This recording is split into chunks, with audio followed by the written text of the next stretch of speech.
Fourth and fifth graders. Hey there. I am continuing on with Brave Red Smart Frog.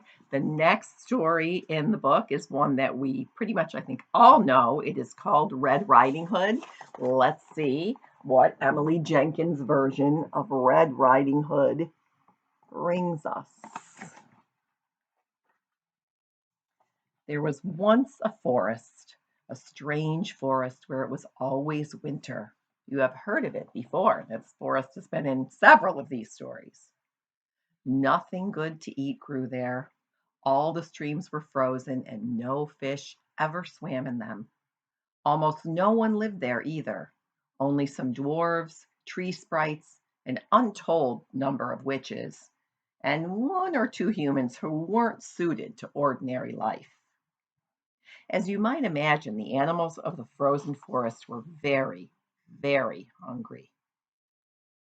Through the trees carved winding paths, too thin and icy for horses to walk. And deep among the trees lay a locked house built years ago by a man and a woman who had quarreled with their relatives and liked to live alone. Now the man was dead and the woman was very old indeed.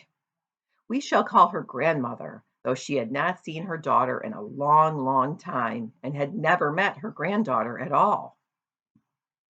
Where the wintry trees stopped, near a warm, sunny meadow where horses roamed, lay another house.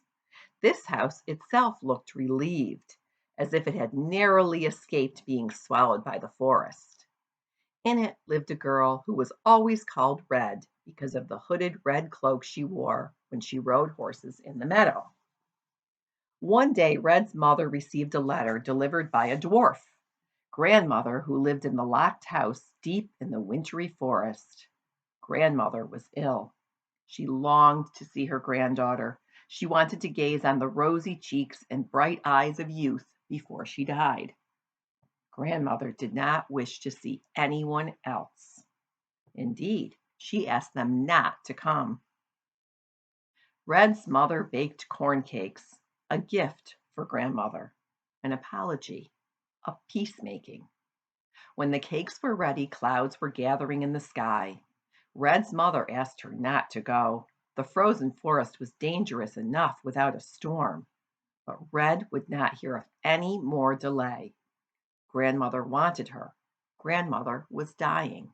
She would go. Mother drew her a map to guide her through the dangerous woods, and Red walked into the dark. The bare branches of the trees clicked across one another.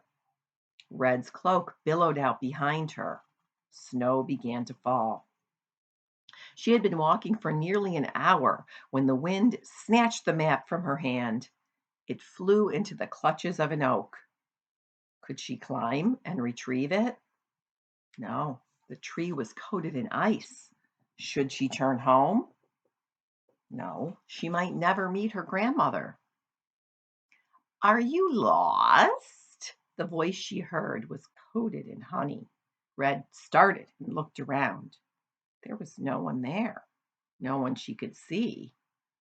I'm not lost, she lied. Where are you going? Asked the voice. Red made out two warm eyes peering from behind a tree.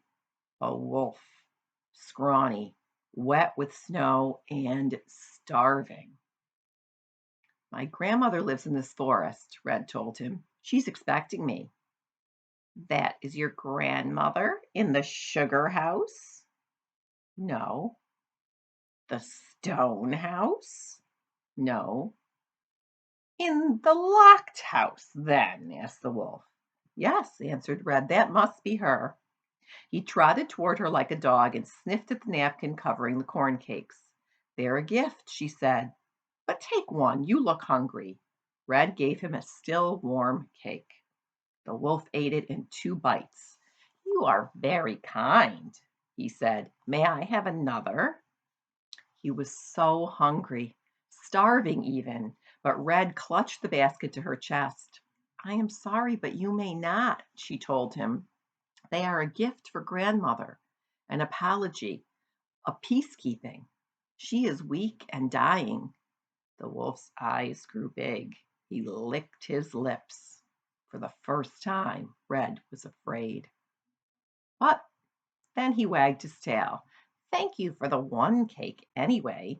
In return, I will tell you the shortest path to grandmother's.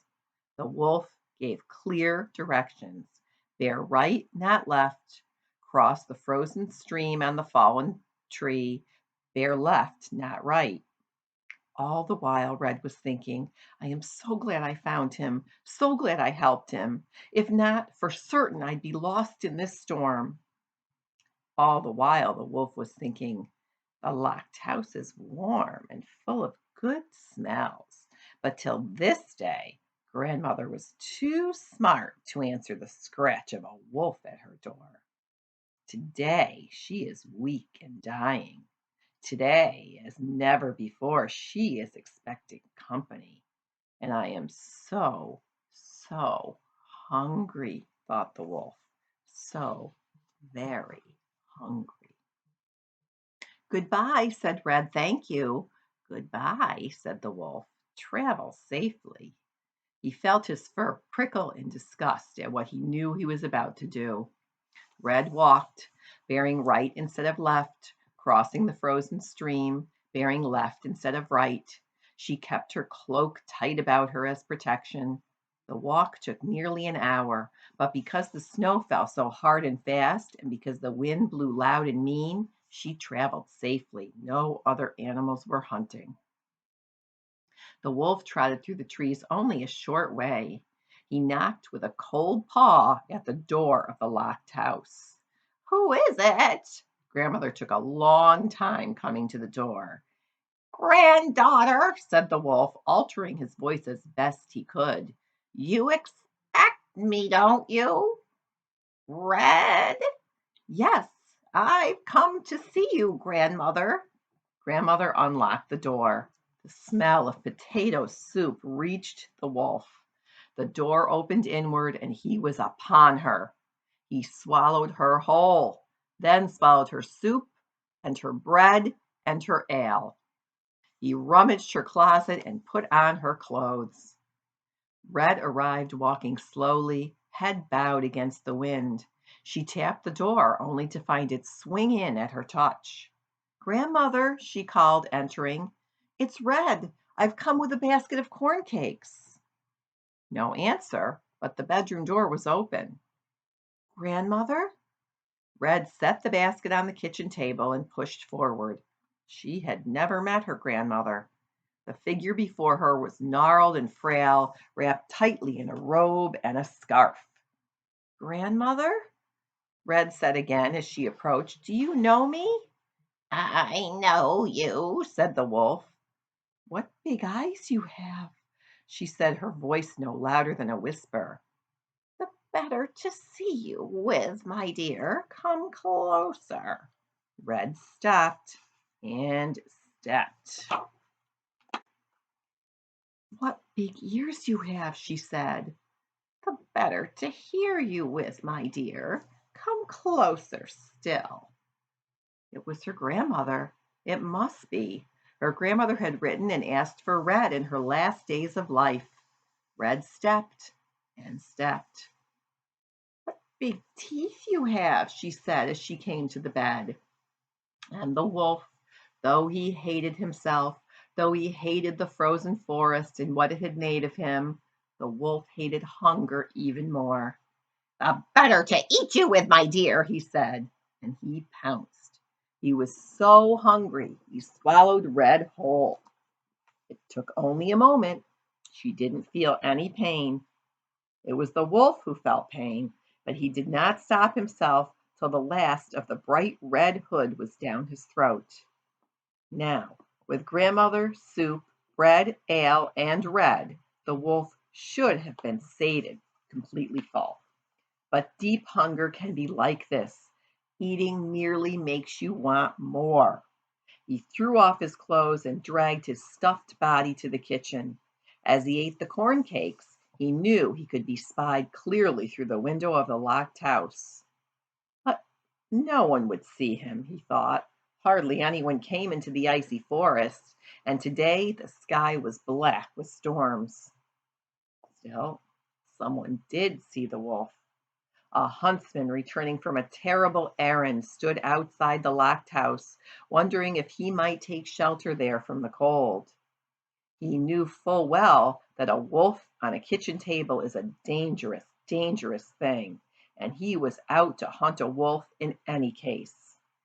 The huntsman pushed the locked door open. Sorry, the huntsman pushed the unlocked door open and discharged his rifle. Blood spattered across grandmother's tablecloth. The wolf was hungry no more. The huntsman shut the door against the cold. He rebuilt the fire. Then he took his knife and cut open the wolf. He needed the heart for his own purposes. Do you remember what story she's referring to? Why the huntsman was on a terrible errand and why he needs the heart? Red was there, inside the wolf, alive and breathing. Grandmother was there too. The two were there, embracing and laughing, even though they were strangers.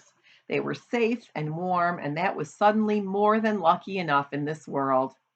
The snow piled high outside, and three people were grateful for what they had there in the locked house in the forest of winter. Travel home would wait for another day. The end. See you next week.